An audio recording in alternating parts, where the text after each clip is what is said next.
Hey everyone, how is it going? Here we are. I did the last tier 1, like I've just recently released that again, and I'm now going to do a tier 2. The first time I've done a tier 2 good alignment sort of guide.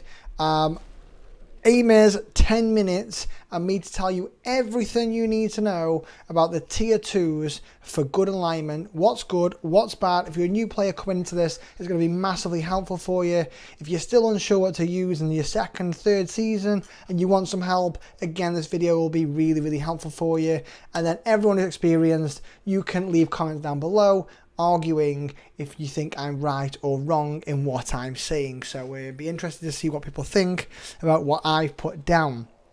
We're going to get stuck into this though. Hopefully it won't take long. I've kept it easy, S, A, B, C, D, and we'll run through from bad to good. Okay, so let's run it in there. We've got Denethor. He is terrible. I've not got an F category on here.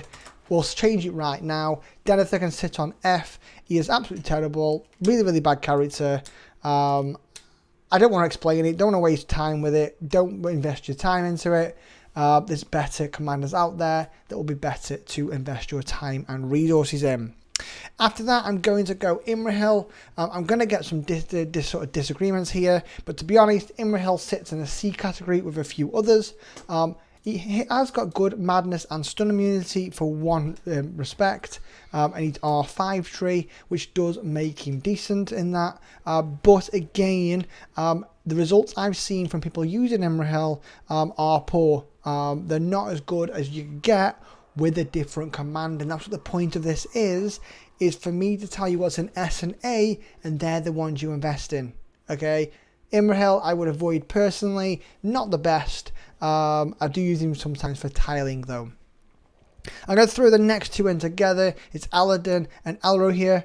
Both of these elves are bad. They have got a recent buff that have improved their skill, but again, they're not at the same tier as other commanders and the ones you see mainly in the meta, which we'll get onto in a bit. But Aladdin and Elro here are alright. They have recently got a buff. I will actually put them above Imrahil, but again, they're not as strong as other commanders in this list, so it's always important to take that into account.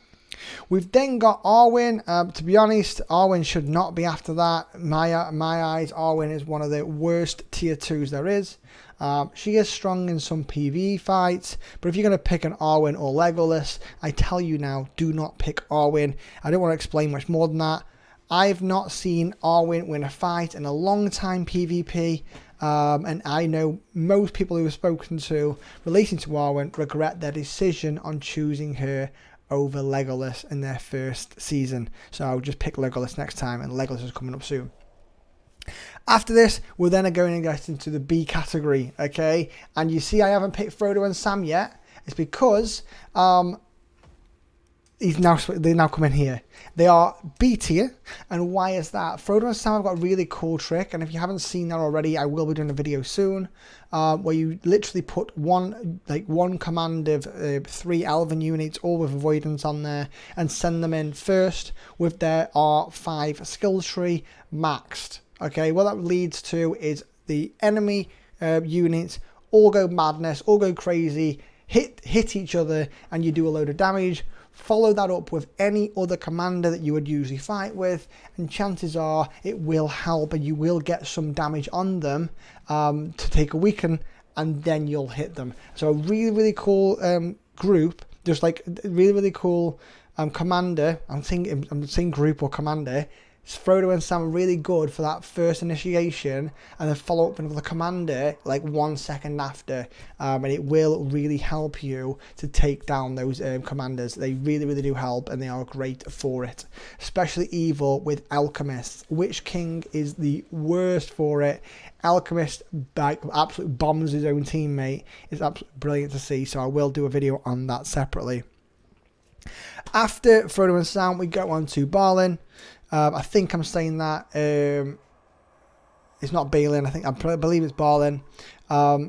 He's good. He's decent. He does hit quite hard. He's like a stepped up version of Dwalin. However, he is tier 2. So get him in high respect is much more difficult. He has a great burn reduction, so it's great versus Witch King. But like I said before, I think Dwalin is a better version of him. Not better version, a cheaper, more usable for a sort of free-to-play or low spender rather than Balin. So that's why he sits there. He sits in line with Frodo and Sam. He can be useful. He is alright. But there is better commanders still out there. We're then going on to Aragorn. Now, Aragorn nearly sneaks into A. And you know what? I'm going to change my mind now. He does sneak into A. Aragorn can be bought as soon as you start the game for 99p. Okay, or 99 cents. Great pickup, great buy, 100% recommend you do so because he is a really, really good commander. He has in his rank 5 skill tree, I think it is rank 5, he has 1 point to get initiative. Using initiative means you go first in every single round. That combined with his great commander damage he can deal is awesome. Aragorn's a great commander. I will look to actually do a guide on him in coming sort of seasons, or hopefully during bag end one season, and I'll do a bit of a guide on him. He is great though, really good, and you won't be disappointed in buying him and ranking him up to sort of like the level 50 mark and smacking some people in PvP and even PvE. He is a great commander. After that, we're going to go on to Legolas. You'll see here, I haven't put Celeborn, Felgen, I hope I'm saying that, in yet. They are sort of in here. I will go them in a second, actually. I've just realised they're not on my list because they're newer commanders. But we'll run through Legolas goes next. Legolas and Gimli. Okay, Legolas and Gimli. Gimli does step up above Legolas for whales. Okay, if you aren't a whale and you're a low spender and you can only get them to, for example, respect 3, Legolas does tip Gimli. Okay, both of these are great damage commanders. What you'll find is Legolas is a very good sustain damage, so he'll do damage, big damage in round 1, 2, 3, 4, 5, 6, 7, 8, 9, and 10, where Gimli gets running at around about round 3, because he doesn't have a load of sort of round 1 skills and first round skills where Legolas does. So there's really big openers Legolas does, and does he does much better in sort of PvE sort of fights because of that first opener. He can do some decent damage, which is absolutely great. But like I said, he does have his fallbacks, and Gimli does have a higher sort of damage cap. For those big whales out there, Gimli is definitely your better commander to go with. He also has a great R10. I'm then going to mention Eomer. He goes in between. I'm going to put him in between. Legolas sets behind. I'm going to do for this. This is a point of we're doing here an overall what could be if you whaled out. I'm going to do here. Eomer sits above Legolas. Why to do that? His rank 10 item is absolutely insane. His rank 10 item allows him and his units to avoid melee combat and go straight for ranged units. Fighting someone like Lyndon, Arnor, or Lothlorien, Eomer is insane. One of the best commanders out there. Is absolutely insane. He isn't strong versus evil because they don't use many range, which is a shame. But Eomer is absolutely crazy for it. Against good, I would say he is literally top tier, maybe even S tier. I put him into A category because though the other day we're fighting everyone here, and evil he isn't so good at, and there's other people who are better. I'm going to put Celeborn in at B. I'm going to put Felgen sort of like by Balin.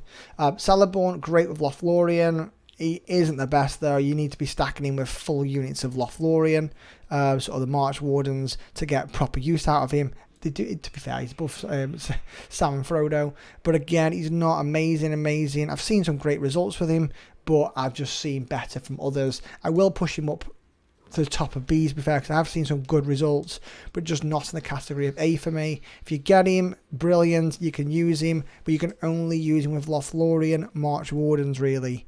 So that does put him down, actually, doesn't it? Let's think about that. Only using with one faction. Well, you're not going to use Lothlorien forever. So if you wail out on him, you're going to play Lothlorien every single season. You might do, but for me, it's upsetting to see that. I wish it was more versatile with different units. We're then getting into the big boys. We've gone over 10 minutes, so we fast on this. Gandalf the Grey is insane. The Witch King Hunter, Gandalf the Grey. Great openers with his double attacks in the first and second round. Massive damage mitigation. He's absolutely insane for it. Absolutely love him. One of my favourite commanders to use. I absolutely love him. If you get him, use him. It's 100% worth it. And those chests that pull his items, wail out on them, get him, and he is well 100% worthwhile and will be used in every single campaign you play. I try to use other people, and I always come back to using my man Gandalf. Can't help myself. Last one, Theoden. Of course, Theoden's top of here. I've actually had him at rank respect 6 or 7 for a while. I used him for the last 2 or 3 seasons. Really enjoyed him, really good. I've actually pushed him up now to, I think, respect 11.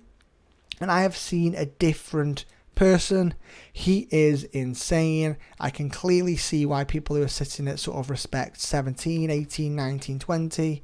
Every single point is useful, and every single point will result in putting more damage out. Theoden is definitely the best on the tier 2 side. Absolutely amazing. Kicks ass for a load of different commanders, and rarely comes away with at least without a sort of draw, but usually comes out without a win. Usually comes out with a win. Let me know what you think. Let me know what you disagree with, what you would change on this list. This is my final view. Let me know what you disagree and agree with. I'd love to hear what your thoughts are in the comment section below. Please share your thoughts. I'm only one person. I've asked for some guidance from my community, but really, what do you think? And if you've got some really good results from people I'm saying who are bad, let me know so other people can hear your news. I shall see you all soon. Laters.